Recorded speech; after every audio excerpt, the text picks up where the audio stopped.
যে চারা গাছগুলো দেখতে পাচ্ছ, এই গাছগুলো আমি সবই আমার যে বড় বগনভেলিয়া গাছ রয়েছে 10 ইঞ্চি টবে, সেই গাছটাকে প্রুনিং করে বাদ যাওয়া যে ডালগুলো আছে, পেন্সিল কাটিংয়ের ডাল দেখো, সেইগুলোকে আমি বালিতে বসিয়ে নতুন করে প্ল্যান্ট বানিয়েছি।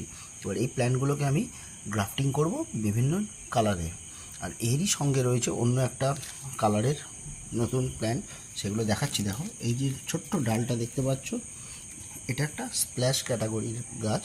এটা আমারই বাড়ির পাশে থেকে একটু দূরে একজন তার বাড়ি থেকে ডাল কেটে ফেলে দিয়েছিল, আমি সেই ডাল তুলে এনে দেখো কতগুলো চারা বানিয়েছি। এই একটা চারা, এই একটা চারা, এগুলো হচ্ছে সব আমি যে ডালগুলো বাছাই করেছি সেইগুলো থেকে বাদ যাওয়া গাছ। আর দেখো এই একটা রুট স্টকগুলো দেখো, খালি এই একটা দেখো কত মোটা রুট স্টক দেখতে পাচ্ছ। আর এটা দেখো সবচেয়ে কিউট, দেখো কি সুন্দর একটা মোটা রুট স্টক দেখো।